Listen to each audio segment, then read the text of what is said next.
Mon nom est Brooke Ellen Westfield. J'ai 15 ans, et dans l'après-midi du 17 avril, je suis morte sur un sentier de randonnée. Je n'avais jamais vraiment pensé à la mort auparavant. J'étais juste une lycéenne normale en 2e année au Colorado, qui aimait le volley-ball et passait trop de temps sur son téléphone. Mes parents ont divorcé quand j'avais 9 ans, mais nous nous entendions toujours bien. Ma mère travaillait comme infirmière, et je vivais avec elle et mon petit frère Ethan pendant la semaine. Mon père restait avec nous le week-end. Je m'inquiétais des choses normales, comme les examens finaux qui approchaient. Si Jake du cours de biologie m'aimait bien, et si je serais dans l'équipe principale l'année prochaine, je marchais avec ma meilleure amie Maddie ce samedi-là. Les prévisions météo annonçaient un ciel dégagé, mais dans les montagnes, les choses changent vite. Nous étions à environ 2 miles sur le sentier Eagle Ridge, quand ma poitrine a commencé à se serrer. J'ai de l'asthme léger, mais j'avais utilisé mon inhalateur avant de commencer. Cela semblait différent, comme si quelqu'un était assis sur ma poitrine. J'ai dit à Maddie que j'avais besoin de me reposer 1 minute. Puis, tout est devenu sombre. Je me souviens d'une étrange sensation de flottement, comme être dans une piscine, mais sans eau. La douleur a complètement disparu. J'ai regardé en bas et j'ai vu Maddie agenouillée à côté de mon corps, me secouant et criant au téléphone. J'ai essayé de lui dire que j'allais bien, mais elle ne pouvait pas m'entendre. C'était la chose la plus étrange, me voir d'en haut, comme ça. Mon corps était juste allongé là sur le chemin de terre. Mais d'une manière ou d'une autre, je flottais aussi près des cimes des arbres. J'ai ressenti une douce traction vers le haut, comme quand vous nagez, et que quelqu'un prend votre main pour vous aider à sortir de la piscine. Tout autour de moi a commencé à briller, pas brillant comme le soleil, plus comme quand la lumière passe à travers des vitraux, mais c'était autour de moi. Puis je me déplaçais à travers ce qui ressemblait à un tunnel. Je n'avais pas peur, cependant. Pour la première fois de ma vie, je me sentais complètement en sécurité, comme si j'allais enfin là où j'appartenais. Le tunnel s'est ouvert sur la plus belle lumière que j'ai jamais vue. Imaginez la lumière la plus chaleureuse et aimante possible. C'est ce qui m'entourait. Et il était là. Jésus, je sais comment cela sonne. Avant que cela n'arrive, je n'allais à l'église qu'à Noël et à Pâques avec ma grand-mère. Mais au moment où je l'ai vu, j'ai simplement su, pas parce qu'il ressemblait exactement aux images dans les livres d'école du dimanche. Il ne ressemblait pas. Il était grand et radieux, avec des yeux qui contenaient d'une manière ou d'une autre tout l'amour de l'univers. Son visage était gentil, mais aussi puissant. Ce n'est pas le bon mot. C'était comme regarder quelqu'un qui savait absolument tout de vous. Chaque erreur stupide, chaque pensée méchante, mais qui vous aimait complètement quand même. Quand il a parlé, sa voix n'était pas tonitruante comme dans les films. Elle était douce, mais claire, comme s'il parlait directement à mon cœur au lieu de mes oreilles. « Brooke », a-t-il dit, et rien qu'en l'entendant dire mon nom, j'ai commencé à pleurer. Pas des larmes de tristesse. C'était des larmes de soulagement. Comme si j'avais porté quelque chose de lourd toute ma vie sans m'en rendre compte, et soudain c'était parti.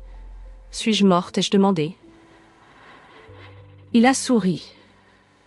Ton corps est entre 2 mondes maintenant, mais je voulais te parler. Il a tendu la main, et quand je l'ai prise, quelque chose comme une vague d'amour pur m'a enveloppée. J'ai vu toute ma vie en un instant, pas seulement les grands moments, mais de petites choses que j'avais oubliées. Aider une vieille dame à ramasser ses courses qu'elle avait laissées tomber quand j'avais 8 ans, m'asseoir avec une fille qui pleurait dans les toilettes de l'école après avoir été intimidée, donner mon déjeuner à un sans-abri en allant à l'école. Mais j'ai aussi vu quand j'étais cruelle avec mon frère, quand je parlais mal de mes amis, quand je mentais à ma mère sur l'endroit où j'allais. L'incroyable était qu'il m'aimait à travers tout cela, chaque erreur, chaque bon choix. Je pouvais sentir que son amour pour moi n'était pas basé sur ce que j'avais fait de bien ou de mal, il existait simplement. Il y a quelque chose que je dois te montrer, Brooke, a-t-il dit. Quelque chose d'important pour toi à comprendre et à partager. La scène autour de nous a changé. Soudain, nous étions debout sur ce qui ressemblait à des nuages mais assez solides pour marcher. Jésus a fait un geste de la main, et en dessous de nous est apparu ce qui ressemblait à une carte vivante de la Terre. Je te montre 3 événements qui se produiront avant 2030, a-t-il dit. Non pour causer la peur, mais pour préparer les cœurs. La première vision est apparue devant nous, comme si nous regardions à travers une fenêtre. J'ai vu les océans monter, des tempêtes plus grandes que tout ce que j'avais vu aux nouvelles. Des villes que je reconnaissais, New York, Tokyo, avec de l'eau coulant dans les rues. Mais plus que de voir, je pouvais sentir la peur des gens qui traversaient cela. La terre gémit tandis que la création s'efforce, a dit Jésus doucement. Ce que tu vois est l'accélération des schémas climatiques. Les eaux monteront plus vite que prévu. Les nations insulaires crieront en premier, mais de nombreuses côtes suivront. J'ai senti des larmes rouler sur mon visage. Toutes ces personnes, ai-je murmuré, regardent attentivement, a-t-il dit.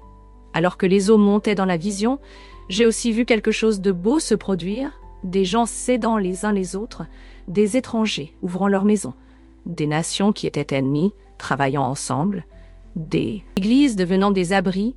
Ce n'était pas seulement un désastre, c'était aussi l'humanité à son meilleur.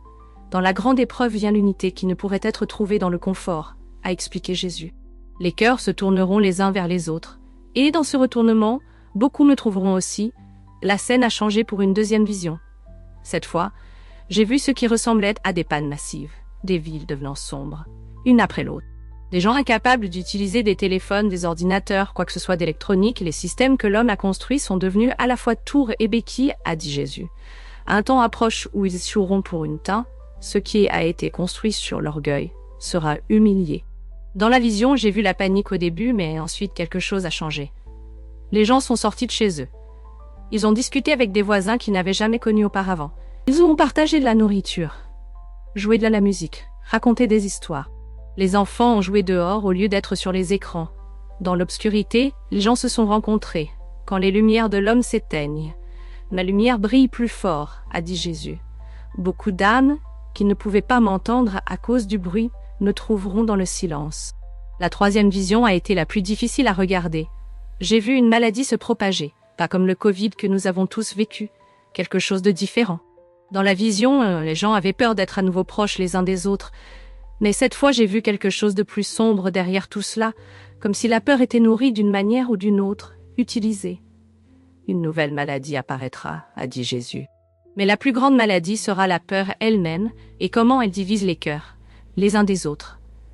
Certains utiliseront cette peur pour contrôler et séparer mes enfants, mais même dans cette troisième vision, j'ai vu l'espoir surgir, des gens refusant d'être séparés par la peur, des médecins et des infirmières travaillant sans relâche, des communautés trouvant des moyens de prendre soin les unes des autres tout en restant en sécurité. Et le plus beau de tout, j'ai vu des gens prier ensemble, pas dans des églises, mais dans des maisons, dans des hôpitaux, dans des parcs, comme une vague de prières se répandant dans le monde. Dans chacun de ces événements, souviens-toi de ce que tu vois, a dit Jésus, se tournant pour me regarder directement. Ce n'est pas le désastre qui définit le temps, c'est comment les cœurs répondent. Certains s'éloigneront de moi avec colère, me blâmant pour la souffrance. D'autres se tourneront vers moi et découvriront que je les attendais les bras ouverts. Il a posé ses mains sur mes épaules et ses yeux ont regardé directement dans les miens.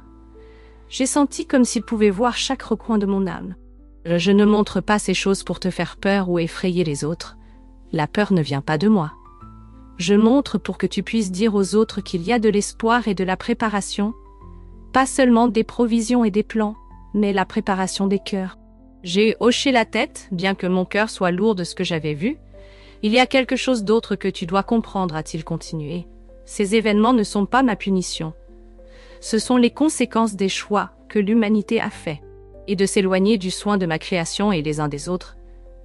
Même ainsi, j'utiliserai ces temps pour attirer les gens vers ce qui importe. L'amour, la communauté, la compassion et la foi. Il a pris ma main à nouveau et m'a conduit à ce qui ressemblait à un immense mur de lumière. À l'intérieur, je pouvais voir des millions de fils dorés, tous connectés les uns aux autres, pulsant de lumière. Chaque fil est une prière, a-t-il expliqué. Regarde ce qui se passe quand une seule personne prie. Il a touché l'un des fils et il s'est illuminé intensément. La lumière a voyagé le long de ces connexions, illuminant des centaines puis des milliers d'autres fils. Les effets se sont propagés comme des ondulations dans l'eau. C'était ta prière le mois dernier quand tu as prié pour ton amie Zoé qui luttait contre la dépression, a-t-il dit. J'étais bouche bée. Mais rien ne s'est passé. Elle lutte encore. Jésus a souri gentiment. Rien que tu ne puisses voir n'a changé, mais regarde, il m'a montré comment ma prière avait renforcé Zoé de manière que je ne pouvais pas voir, lui donnant juste assez d'espoir pour traverser son jour le plus sombre. Et la prière a fait plus. Elle a touché le cœur de sa mère pour vérifier comment elle allait au bon moment, a inspiré son conseiller avec les bons mots à dire, m'a même atteint de manière que je n'ai pas reconnue, me donnant la patience de m'asseoir avec elle quand elle avait besoin de quelqu'un. Une seule prière sincère crée des ondulations à travers des dimensions que tu ne peux pas voir, a dit Jésus. Dans les temps à venir, la prière ne sera pas seulement importante, elle sera essentielle. Nous sommes restés là, en silence un moment. Je sentais que je pourrais rester en sa présence pour toujours. La paix était si complète, si parfaite. Rien dans ma vie n'avait jamais été aussi certain. Puis-je rester avec toi, ai-je demandé, ma voix petite. Je ne veux pas revenir. Ses yeux se sont remplis de tant de tendresse que cela a fait mal à mon cœur. Mon doux enfant, a-t-il dit. Je comprends, c'est la maison, ta vraie maison, et un jour tu reviendras ici. Mais tu as un but qui n'est pas encore terminé. Quel but, ai-je demandé? Être une lumière, a-t-il dit simplement. Partager ce que tu as vu, aider les autres à préparer leur cœur non pas avec peur, mais avec espoir. Beaucoup affronteront ces temps avec peur et seuls, si des voix comme la tienne ne parlent pas de ce qui est au-delà de la souffrance. J'ai recommencé à pleurer, l'idée de quitter cette paix parfaite, cet amour complet, semblait insupportable. Je ne te quitterai pas. Il a promis, essuyant une larme de mon visage, même quand tu ne peux pas me voir ainsi, je suis toujours avec toi. Et maintenant que tu as été ici, une partie de toi se souviendra toujours du chemin de la maison. Il m'a alors pris dans ses bras. C'était comme être enveloppé dans l'amour pur. Comme chaque bon câlin que j'ai jamais reçu de ma mère, de mon père, de mes grands-parents, tous combinés, mais 1000 fois plus forts. J'ai senti son amour se déverser dans chaque endroit brisé en moi. Il est temps, a-t-il chuchoté. J'ai peur, ai-je admis. Je sais, a-t-il dit, mais le courage n'est pas l'absence de peur, c'est avancer malgré elle. Et tu ne seras pas seul. Il y a eu une sensation de précipitation, comme être tiré en arrière extrêmement vite. La lumière est passée à travers moi, et puis soudainement, la douleur. Beaucoup de douleur dans ma poitrine. J'ai entendu des voix urgentes et professionnelles. Quelqu'un disant « Nous avons un pouls », l'intérieur d'une ambulance, un masque à oxygène sur mon visage, le son des sirènes.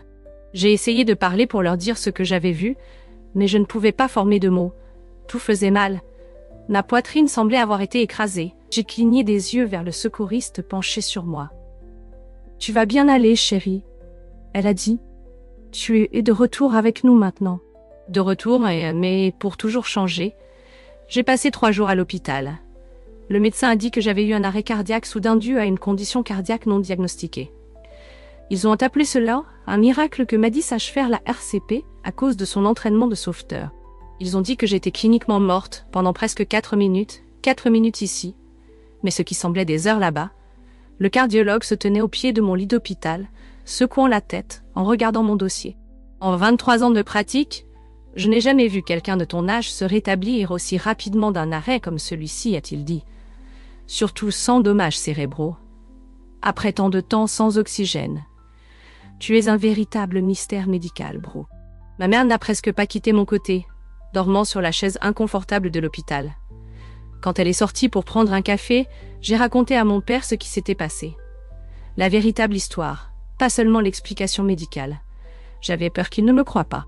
Mon père a toujours été le pratique, le sceptique. Il est resté silencieux pendant un long moment après que j'ai fini de parler, puis il a pris ma main. Quand j'étais à l'université, a-t-il dit lentement, mon colocataire et moi avons eu un terrible accident de voiture.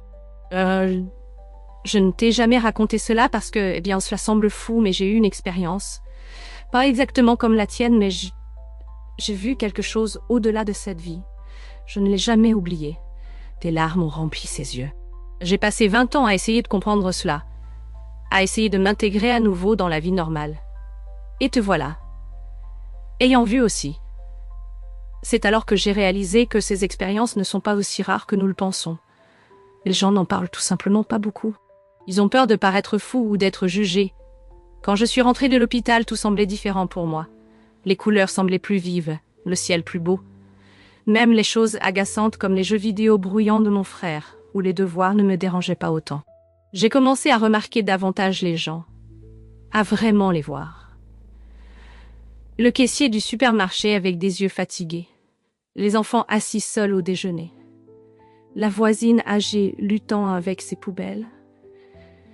J'ai commencé à avoir des rêves aussi, pas des rêves normaux. Dans ceci, Jésus continua à me montrer des choses, expliquant plus sur ce qui est à venir. Tout ne fait pas sens. Certaines choses, je pense que je comprendrai quand ce sera le bon moment. J'ai tout raconté à Maddie. Elle a pleuré et a dit qu'elle priait tout le temps pendant qu'elle faisait la RCP, suppliant Dieu de ne pas m'emmener. Maintenant, je me demande si ces prières étaient certains de ces fils dorés que j'ai vus. À l'école, des rumeurs se sont répandues sur mon expérience de mort imminente. Certains élèves ont posé des questions. D'autres m'ont évité comme si j'étais étrange maintenant. Certains ont fait des blagues, mais je ne me souciais plus de ce que les gens pensaient de moi. Quand tu as été enveloppé dans l'amour parfait, les opinions des autres n'importent tout simplement pas autant. Ma mère a trouvé un cardiologue pour moi. J'ai un dispositif implanté maintenant qui va choquer mon cœur s'il s'arrête à nouveau. Les médecins disent que je peux vivre une vie normale avec quelques précautions. Mais normal n'est vraiment plus possible. Pas après ce que j'ai vu, j'ai commencé un petit groupe qui se réunit dans notre sous-sol. Juste quelques personnes au début, m'a dit deux filles de l'école, la voisine Madame Chen qui a perdu son mari l'année dernière. Nous parlons de ce qui importe dans la vie, de préparer nos cœurs, pas seulement nos kits d'urgence, de trouver Dieu dans le quotidien. Cela a grandi pour atteindre environ 15 personnes maintenant. Nous prions ensemble pour le monde, les uns pour les autres. Je ne partage pas tout ce que j'ai vu avec tout le monde. Certaines personnes ne sont pas prêtes à entendre, et c'est bien. Jésus ne m'a pas montré ces choses pour effrayer les gens ou pour me faire paraître spécial. Il m'a montré pour que je puisse aider les autres à trouver espoir et but, même en des temps difficiles. Si tu regardes cela et te sens effrayé par l'avenir, s'il te plaît, ne le sois pas. Ce n'est pas pour cela que je partage mon histoire. Ce que j'ai appris dans ces moments au-delà de cette vie, c'est que l'amour est plus fort que n'importe quel désastre, n'importe quelle difficulté, n'importe quelle peur. Les événements que j'ai vus venir ne sont pas la fin de l'histoire, ils font partie d'un tableau plus grand que nous ne pouvons pas voir complètement d'ici. Ce qui importe n'est pas d'accumuler des provisions, bien qu'être préparé soit sage. Ce qui importe, c'est d'accumuler de l'amour. Renforcer tes connexions avec les autres, trouver ta foi, parce que quand les eaux monteront, quand les lumières s'éteindront, quand la peur menacera de nous diviser, l'amour est ce qui nous sauvera, pas seulement l'amour humain, mais l'amour divin que j'ai senti me tenir, qui nous tient tous, que nous le réalisions ou non. Mon nom est Brooke. Ellen Westfield, j'ai 15 ans, et mourir m'a appris comment vraiment vivre.